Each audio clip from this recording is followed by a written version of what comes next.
Hello and welcome to another episode of Chuchu's Aranka.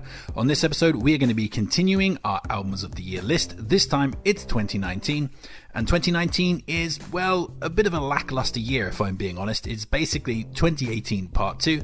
However, I will say that the top 5 records on this list are significantly stronger than the top 5 records on the 2018 list, so there is at least that to look forward to. So, without further ado, let's be complete rankers and rank up a storm. These are my personal top 10 albums of 2019.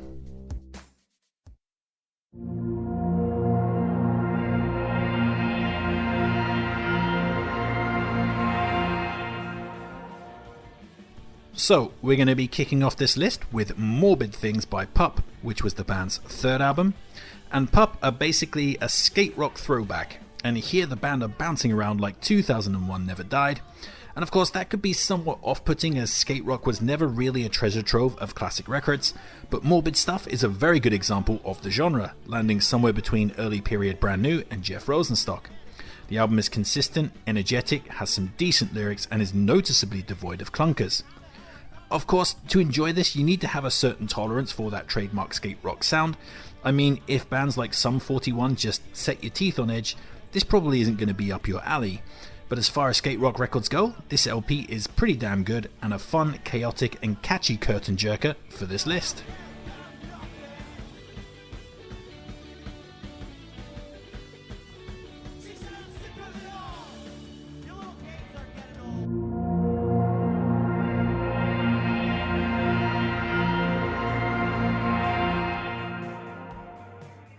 Next up, we have the debut album by Better Oblivion Community Center.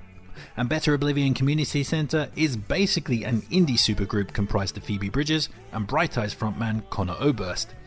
And this isn't a million miles away from either artist's main body of work, with the album delivering some catchy folk rock and jangle tunes. And to be honest, there's nothing particularly groundbreaking or explicitly awesome about this LP, but it does ply its trade in a pleasant and tuneful way, with a couple of highlights putting it a rung above most of its plentiful rivals. I Didn't Know What I Was In For kicks the record off with some acoustic indie folk perfection. It's immediately catchy and absorbing.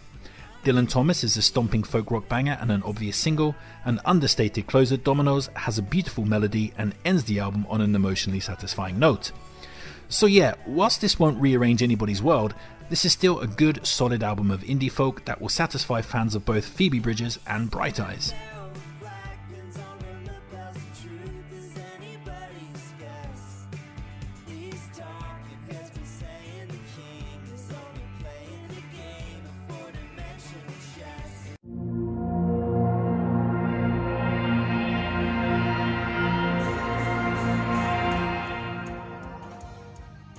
Next up, we have the second self-titled LP from Astronoid. And Astronoid have something pretty cool going on here, with a fairly unique sound. They take ridiculously reverb-heavy shoegaze and dream pop elements and meld them with modern metal elements such as blast beats and thrash riffs. It's a really odd combination of elements, compounded by the beautifully smooth vocal harmonies. On paper, those elements don't really seem like they should work together, but surprisingly add up to something really interesting. And this LP is really relaxing, even when the riffs are at the most brutal and the blast beats are going like the absolute clappers, which again is kinda unique. And that relaxing atmosphere stretches across the breadth of the record, making for a really cohesive experience. And as for the individual tracks, they all pretty much get absorbed into the texture of the record, but A New Color is a great attention-grabbing opener, I Dream in Lines adds some cool obfuscating guitar structures into the mix, and I Wish I Was There While the Sun Set is a badass late album dream pop / metal epic. So yeah, this album has a really unique soundscape, part catharsis and part booming heaviness. And while Astronoid's debut album Air just missed my 2016 list, this sophomore LP is more than good enough to be making this year's list.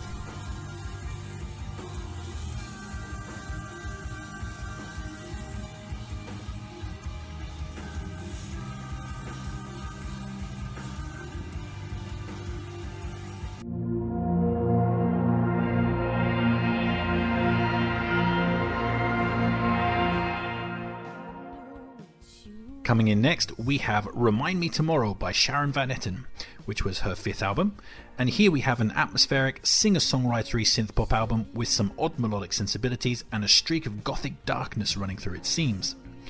I Told You Everything opens the record with a gorgeous Stark piano ballad. Memorial Day has a weird off-kilter Kate Bush element to it, with its ethereal vocal stabs trying to trick you into thinking that they're trumpets. Comeback Kid is a thumping synth-pop number that is immediately catchy, but with a sinister bass grooving under the shimmering pop hooks. Whilst album highlight 17 is an awesome anthemic single with a stratospheric chorus, cascading melodies, and interesting lyrics about getting older.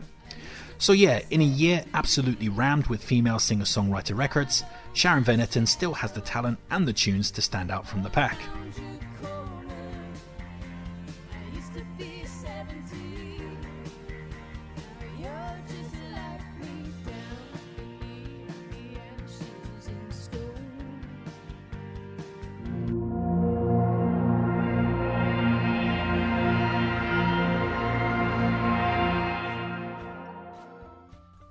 Next up we have Reward by Kate LeBon, which was her 5th LP, and here we have a truly idiosyncratic artist peddling a truly idiosyncratic album.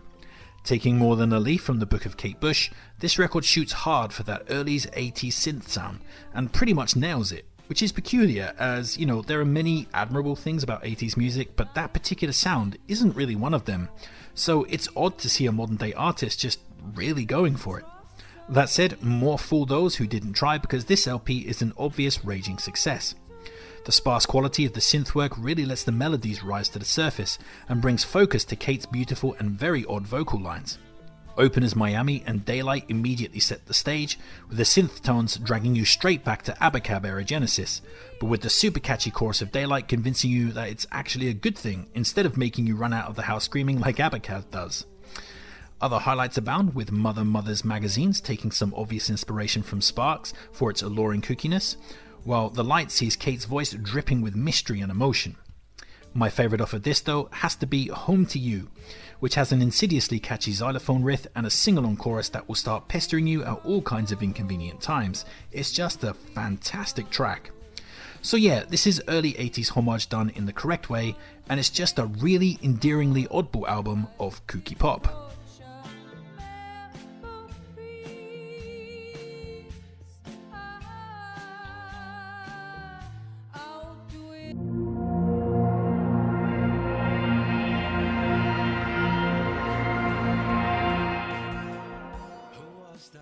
So, we're going to be kicking off the top 5 with California Sun by Morrissey, which was the Bard's cover album that almost entirely concentrates on 50s and 60s music. And yeah, it's just a really well made covers album. The style feels really cohesive, the tunes are handled with care, the selections all feel inescapably Morrissey-esque, and the man himself is obviously having fun, with his voice in really excellent form.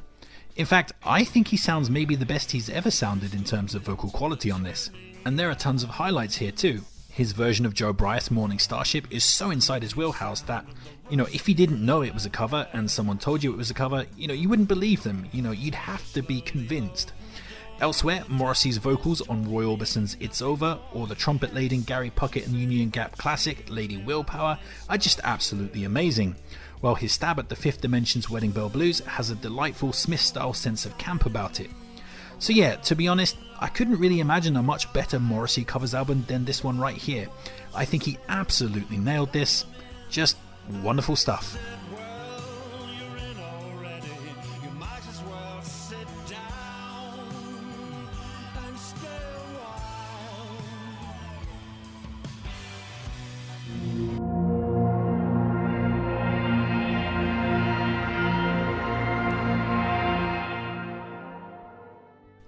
Next up we have All Mirrors by female singer-songwriter Angel Olsen, which was her 4th LP. And on this, Miss Olsen is going for total maximalism, crafting a huge sounding Baroque chamber pop album with dynamic orchestration framing her booming vocals.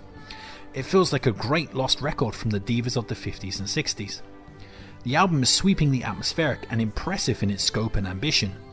Lark kicks off the LP with a bang, with Olsen's voice screaming for the stratosphere over amplified drums and a rising string section.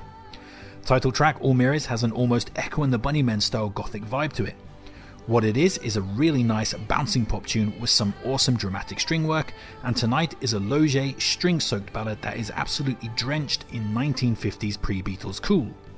My favourite off of this though has to be the closing track Chance, which is about as epic a ballad as you'll ever hear, It's a cabaret club belter of a song and an absolutely awesome way to wrap up the LP.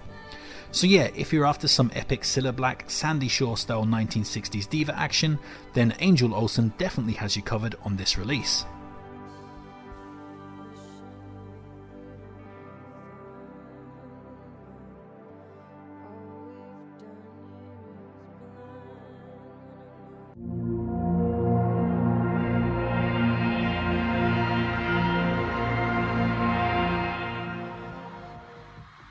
Coming in third place and taking home the bronze medal, we have When We All Fall Asleep, Where Do We Go?, which was the world-conquering debut album by Billie Eilish.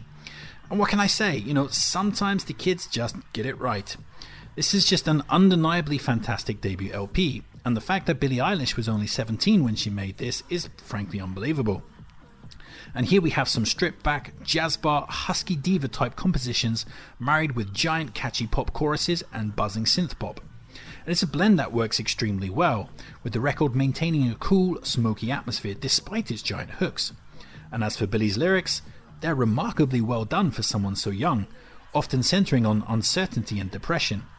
For such a hugely successful pop record adored by legions of screaming girls, it's surprisingly deep, emotional, and captures a kind of outside-of-them spirit that I more readily associate with acts like, well, Morrissey. And as for the quality of the record, it's extremely consistent and stuffed with highlights. Bad Guy and You Should See Me in a Crown are pulsing synth numbers and deserving hits. Bury a Friend is really memorable with its blatant theft of the melody of People of Strange. 8 and the horrendously titled I Love You are cascading ballads with strong melodies, and When the Party's Over has a creepingly sad atmosphere to it. So yeah, this is just an extremely well made pop record and is very deserving of all of its success.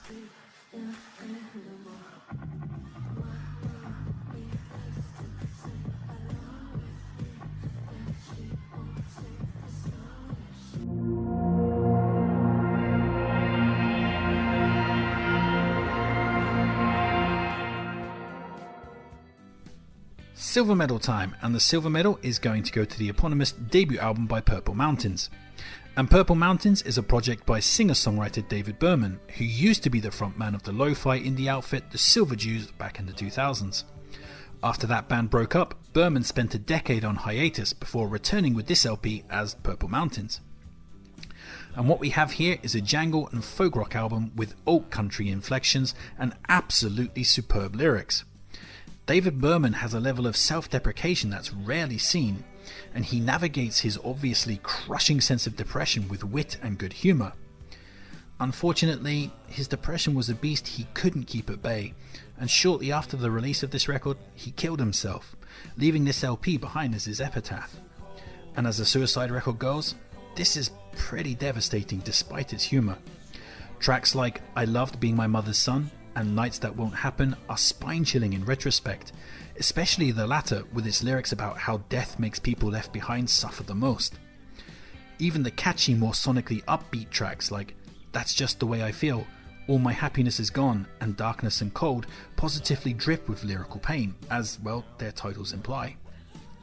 My favourite off of this though is the gorgeous piano ballad Snow Is Falling in Manhattan, which recalls Nick Cave with its tender emotions. It's just so beautiful. So yeah, falling somewhere between REM and a really sad version of Father John Misty, this Purple Mountains album is a final chapter that anyone could be proud of. It's just wonderful but gut-punching stuff.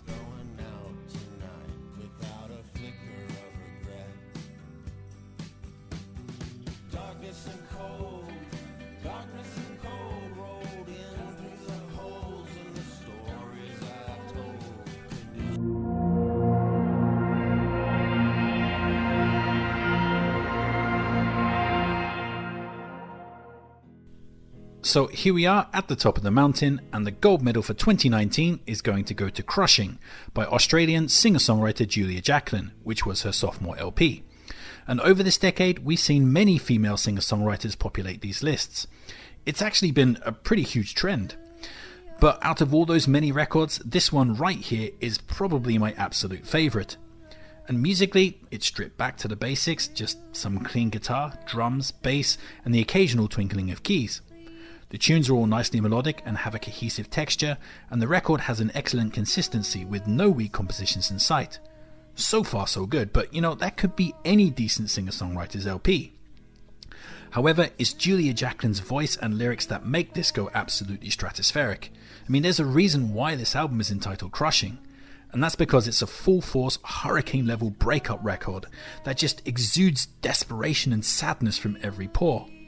I mean, it's amazing to sit back and hear such romantic pain pouring out through the speakers, but, you know, it can't have been much fun to live through for poor Julia Jacqueline. I mean, the record is just devastating. Kicking off with the grooving bass swagger of Body, the album immediately grabs your attention with lyrics like, "I remembered the early days, when you took my camera, turned to me, 23, naked on your bed, looking right at you. Do you still have that photograph? Would you use it to hurt me?" I mean, it just sets out the stall perfectly. I Don't Know How to Keep Loving You is a huge weeping ballad with a resigned head in hands texture, while the stark and distant pianos of When the Family Flies In are so unbearably sad that you can almost reach out and grab hold of the depression. My favourites off of this though, although I actually love everything off this record, are the two closing tracks, Turn Me Down and Comfort. Turn Me Down initially sounds like it might be one Loge ballad too many before it hits a bridge refrain so tender, so beautifully sung and anthemically catchy that just becomes utterly unforgettable. Comfort, meanwhile, is as stripped back gets, just Julia and her guitar, and a lyric that just feels like someone repeatedly punching you in the heart, as she quietly confesses that she can't bear to think of the pain that the person that she broke up with is going through, noting, "You can't be the one to hold him when you were the one that left." Aside from that, as I said, there are no bad songs, with catchier jangle rock tunes like Head Alone, Pressure to Party, and You Were Right breaking up the sonic misery nicely, but all the while maintaining that lyrical theme of breaking up or the steps to recovery.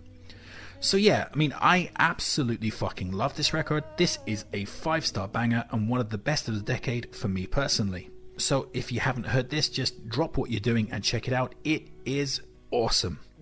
And that's it. That's my 2019 list. But that won't be your list, so please sound off in the comments section and tell me all the classics that I've missed. Like, share, subscribe, and all that other kind of YouTube jazz. Make sure to check back for my 2020 list as, yeah, we've finished another decade here. Take care of yourself, but most importantly, just keep on ranking.